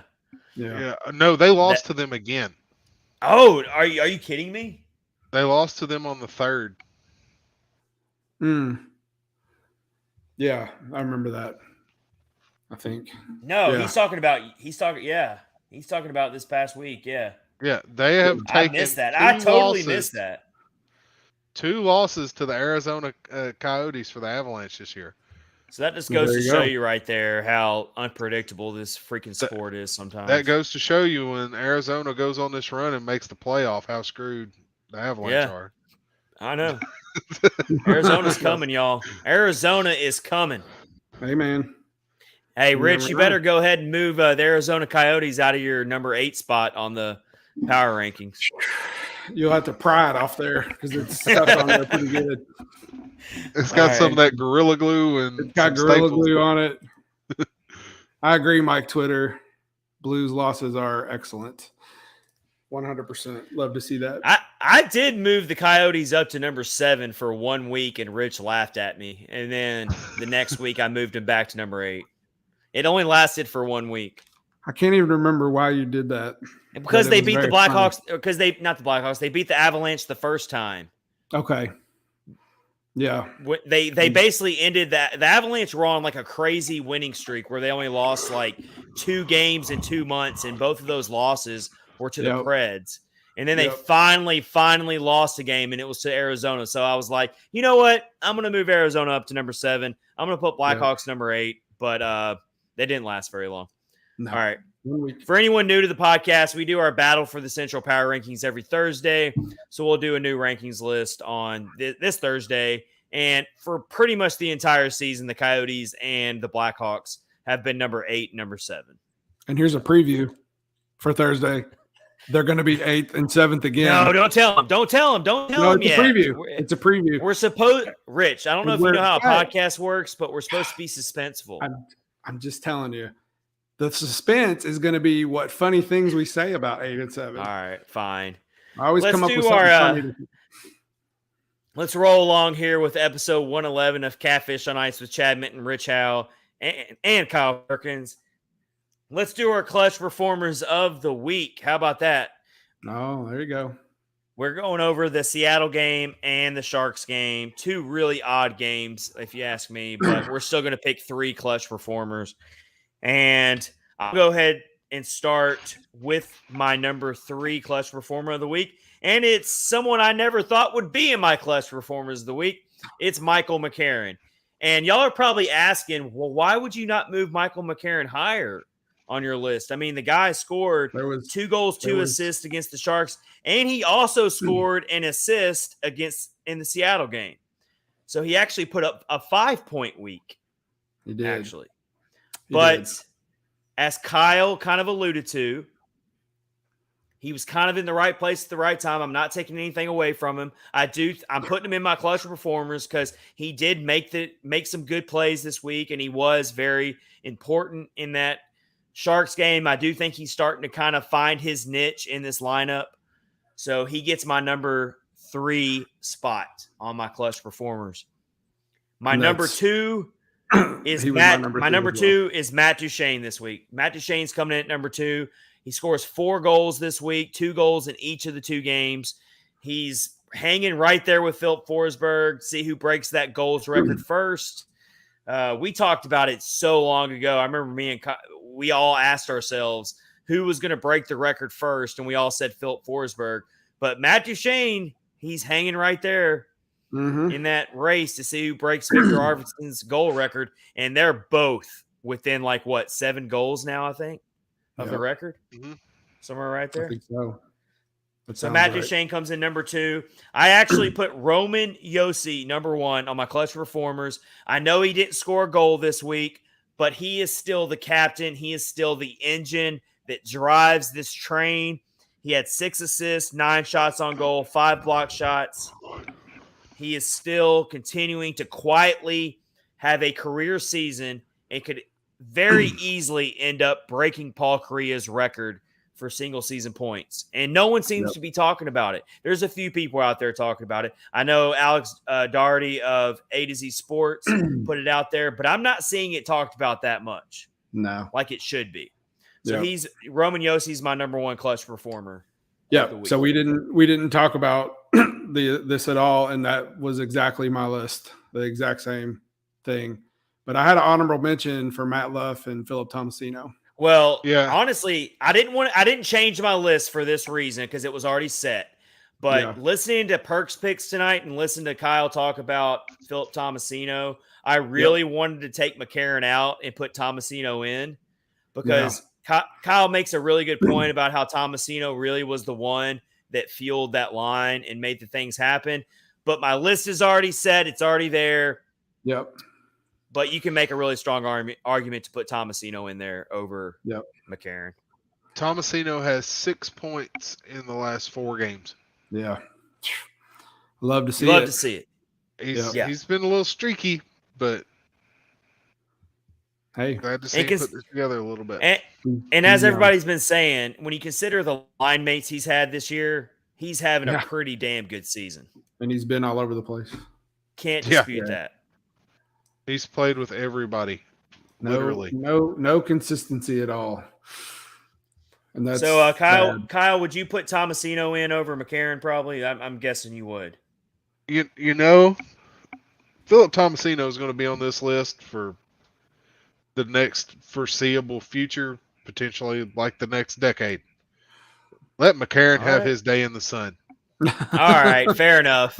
That's Let nice him have of his you. day in the sun. That's so nice of you. I'm sure Michael McCarron is sitting around somewhere watching this podcast right now. He's just hugging his friends and family that he made our clutch performers list. This is the career achievement for him.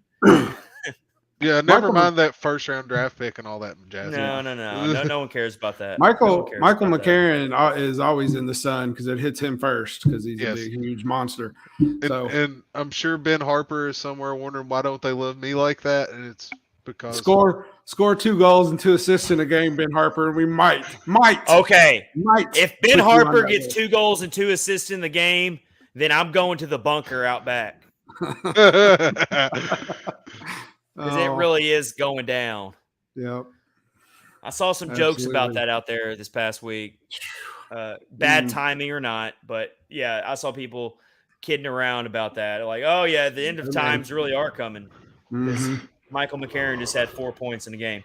All right, with that, Kyle, I don't know if you got a chance to hear, but we're going to be ending every episode from here on out with funny things we saw on the interwebs, which is what Rich likes to call the internet. So that's why we went with that. The interwebs. That term. So we're going to start sharing some funny things we came across, some viral tweets, or some just to get everyone laughing when we end these episodes. And so let's have another week of this. And the first thing I'm going to share tonight, what does it say? Justin Gambino says, I'd still put him in the yeeter if Harper scored 2 in a game. Justin wouldn't even give him any love for like 1 week.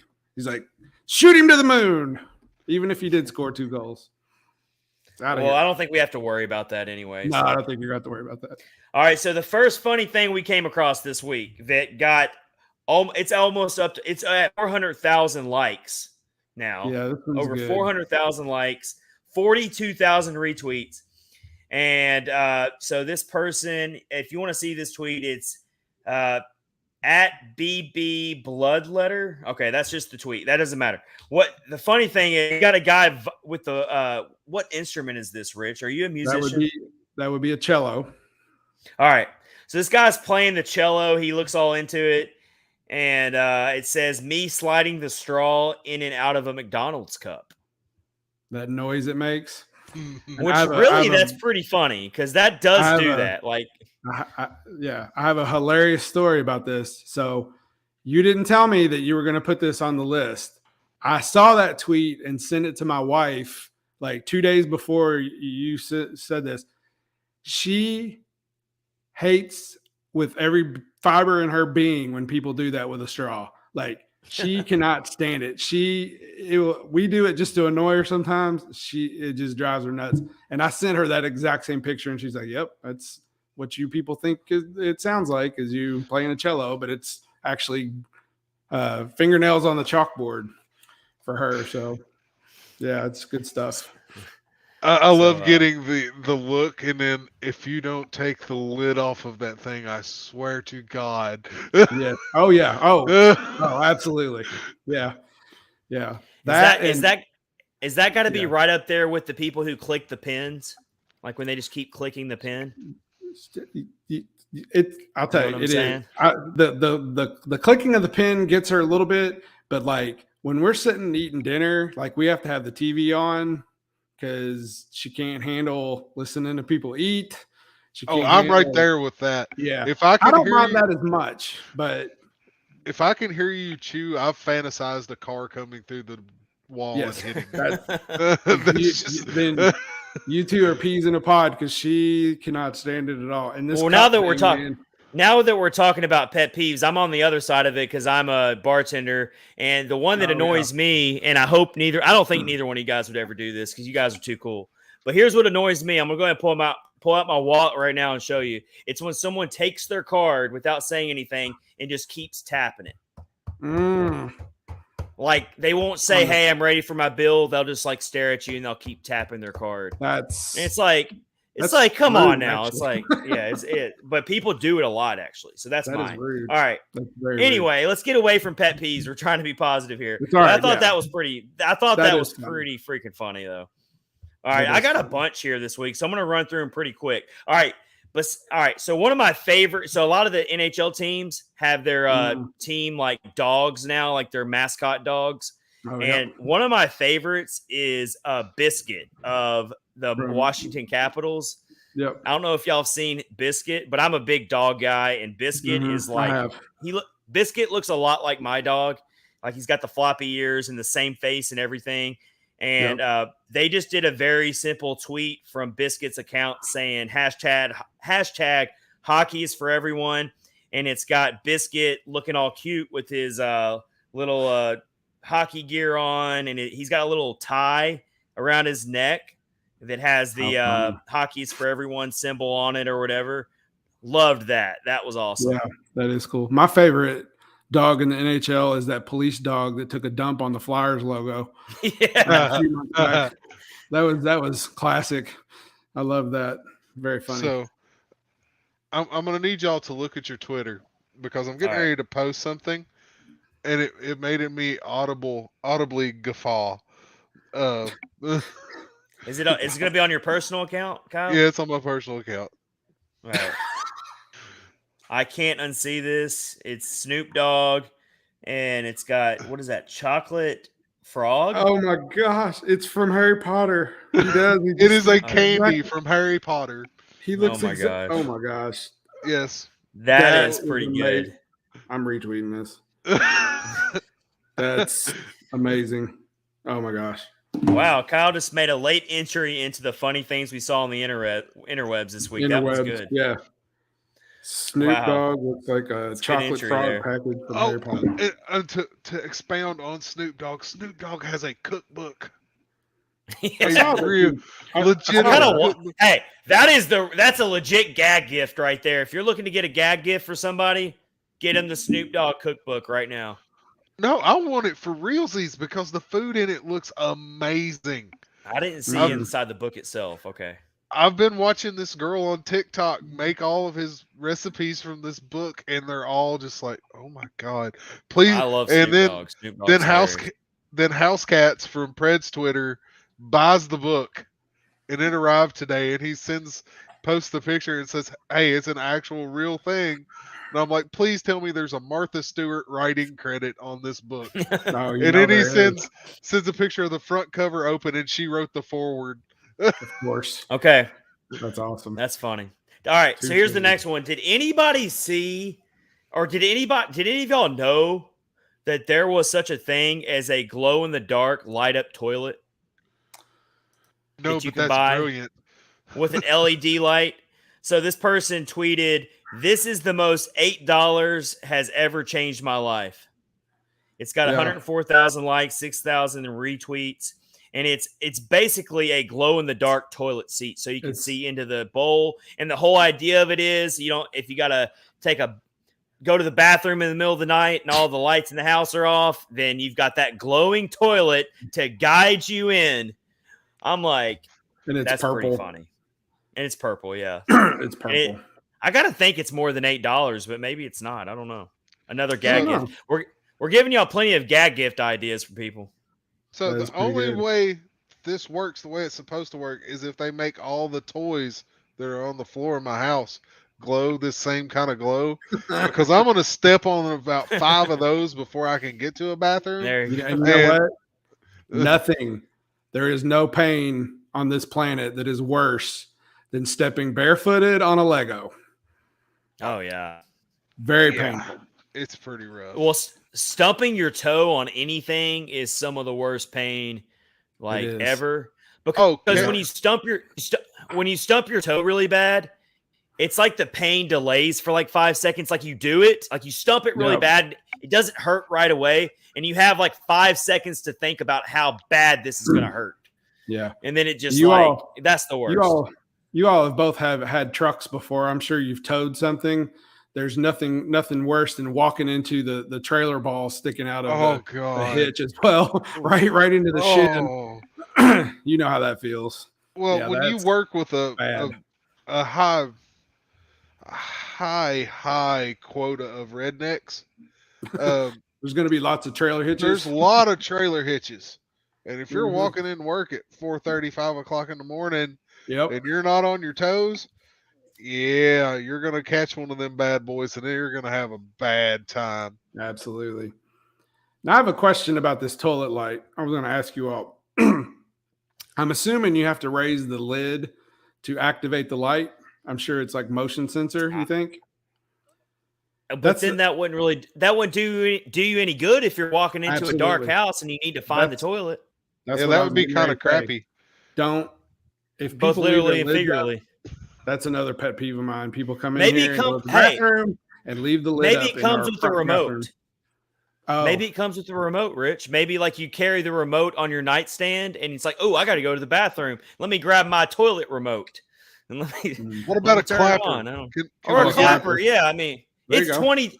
Rich, it's 2022.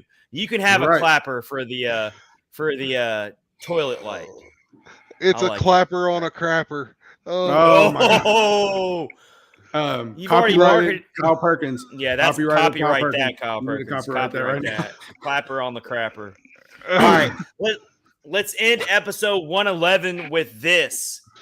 Ian Cole shared a really awesome, cool thing. So let's see. Moose on Twitter, which is someone on Twitter who's a big fan. They came out and said, my daughter lost her front tooth today and was freaking out because she has autism and can't handle change. So to calm her down, I showed her this picture of Ian Cole, and it worked now. Loves showing off her missing tooth. So thanks, Cole, for helping my daughter. And then what's really cool is a lot of these players have so many followers, all the mentions. They don't catch everything. But he quote tweeted it and said, I love the look. Obviously, all the cool kids are doing it. She looks tough as nails. Why don't I take care of the jersey and we'll get her all hooked up? Thanks so much for reaching out and sharing her story. I just get chills down my spine of how cool that is, because not only is he making a big impact on this little girl's life, but anyone out there when it comes to autism or anyone who might be missing a tooth, or maybe they're afraid of their look or whatever. Just this is what you love to see from professional athletes. This is where it really counts and where it really matters. So I thought it was really cool that he got that tweet brought to his attention so he could quote tweet it and really make that little girl feel special. And so just awesome. Loved seeing that kind of stuff. And hopefully he's going to send her one of those cool reverse retro whale jerseys like he's wearing in the picture. I saw this one this morning, and it gave me the warm fuzzies too. So we'll end on some warm fuzzies. Hayden Fleury got taken by the Kraken from Carolina. So Seattle's first game back in Carolina, Fleury's a scratch. But there's this little kid that was Fleury's super fan. He loved him, had his jerseys, all this stuff. And they get to the game and find out he's scratched. And he was just so excited to see this guy that is his favorite player play and everything else. And his mom posted a thing of the kid just at the glass, and he's just sad. And it says, he's heartbroken and mad, but we love you, Hayden, no matter what. And put his Twitter name on there. Well, Hayden Fleury saw this because he's a scratch. And he wrote them and said, what section and seat are you guys in? If you don't miss in some game time, some game and come behind you guys. So he brings them into the team suite and gets him a stick and all this other stuff and hangs out with this kid. That's awesome. That I just thought that was great. That is awesome. Yeah, this is the stuff we're all here for. Yeah, this is why hockey's awesome. Yes, it is. Yep, this is that's the type of stuff that everyone needs. This is why people are fans of teams. You know, yeah, you want to see your team win, of course. But I mean, seeing stuff like this is really what it's all about. So, two really awesome stories from some hockey players this past week, and we see it happen all the time with the Nashville Predators franchise, which I think does an outstanding job in the local community. Definitely. Good stuff there. Definitely. For sure. That's a great way to end episode 111 of Catfish on Ice. We appreciate everyone joining us tonight. We love you. Thanks for following along on the podcast at Catfish Ice on Twitter. Again, go check out the DraftKings Sportsbook app for our exclusive offers this week with the NHL. Go have fun with that. It's been a lot of fun. We will see you Thursday for a brand new episode. I'll let you know how that Dallas Stars game goes tomorrow night. Hopefully we come out of it with a win. Until then, everyone, have a great week. Thanks for joining us. This has been episode 111 of Catfish on Ice. Have a good one. See y'all.